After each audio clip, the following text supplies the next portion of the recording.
안녕하세요. 저는 홍익대학교 컴퓨터공학과 정우현입니다.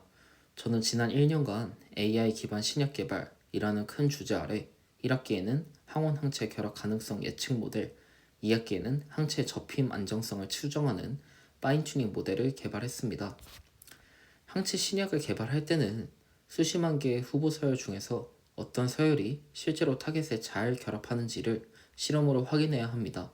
이 과정은 돈이 많이 들고 시간이 오래 걸리고 실패도 많습니다. 그래서 1학기의 목표는 실험에 들어가기 전에 AI로 헐투 트러스터 주막 결합해서 결합 가능성이 높은 후보를 미리 걸러보자 였습니다. 제가 다룬 타겟은 헐투이고 치료 항체는 트러스터 주막입니다.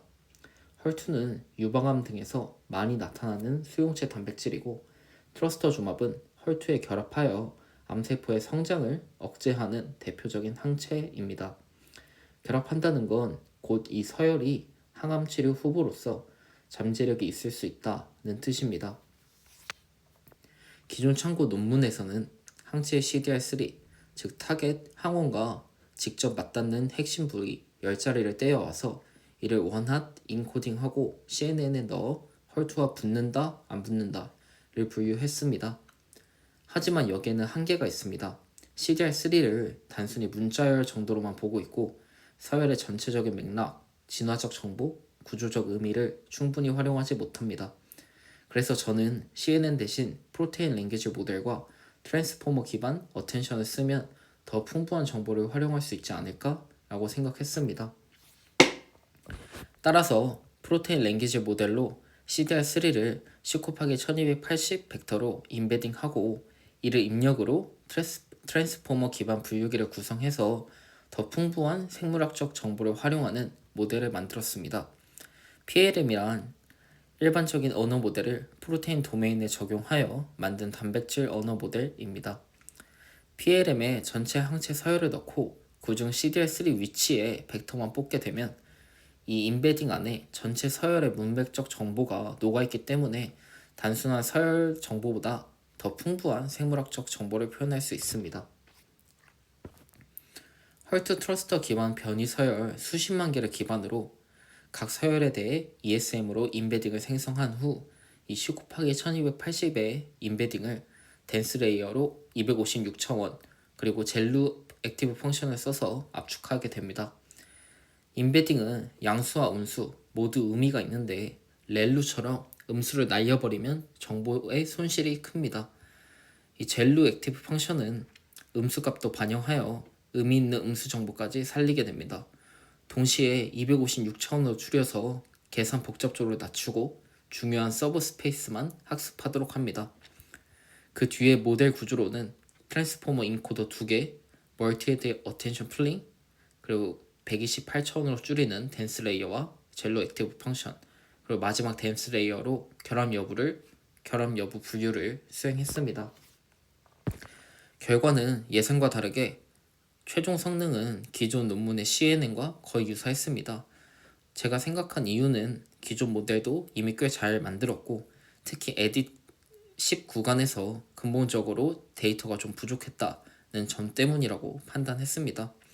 그래도 이 과정을 통해 PLM과 트랜스포머 구조를 실제 항체 데이터에 적용해 봤고 AI로 결합 가능성이 높은 후보를 먼저 고른다는 첫 번째 필터를 구현했습니다.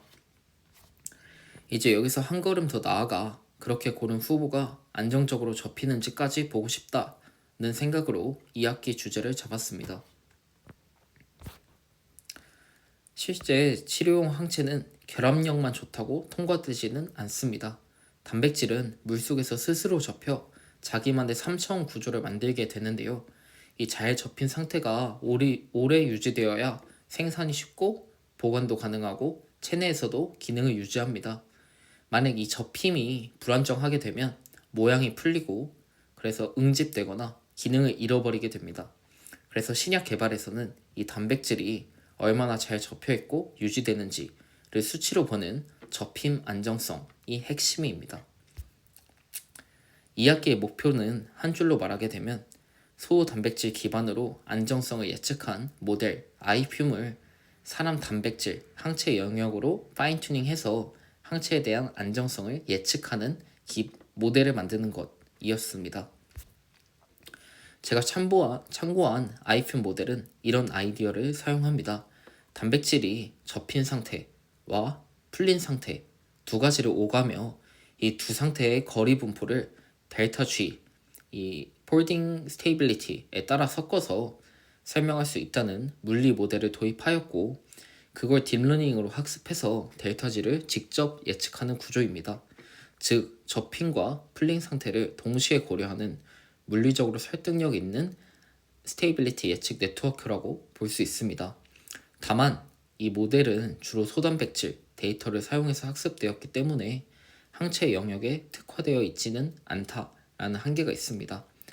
그래서 이 모델을 항체 쪽으로 적응시키는 파인튜닝을 제 프로젝트로 잡았습니다.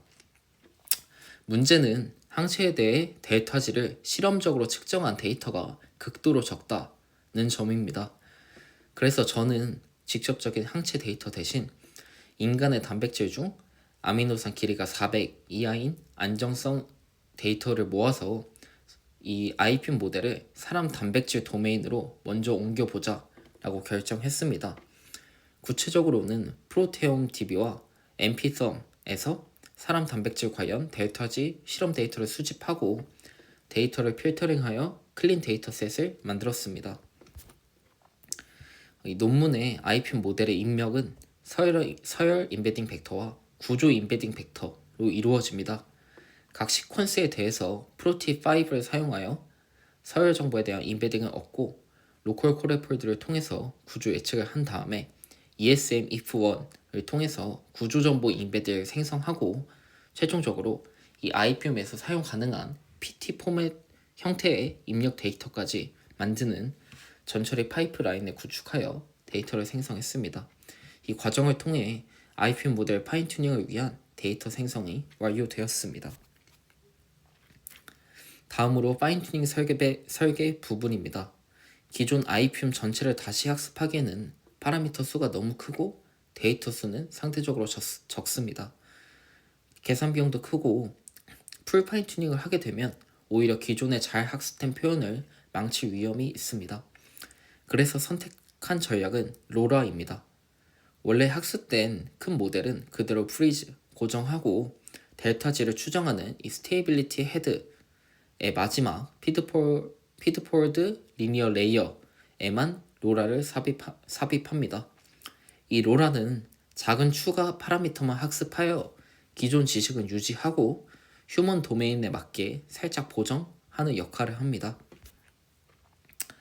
논문 수준의 극적인 성능 향상까지는 가지 못했으나 이 소단백질 기반 모델을 항체 영역으로 전이할 수 있는 파이프라인을 구현하고 로라 적용을 통해서 기존 백본의 표현력은 유지하면서 사람 단백질의 안정성 패턴에 맞도록 조정하였으며 실제로 휴먼 도메인에 맞춰 예측한 안정성의 성능이 베이스라인 모델보다 파인튜닝 모델에서 유의미하게 좋게 나타났습니다.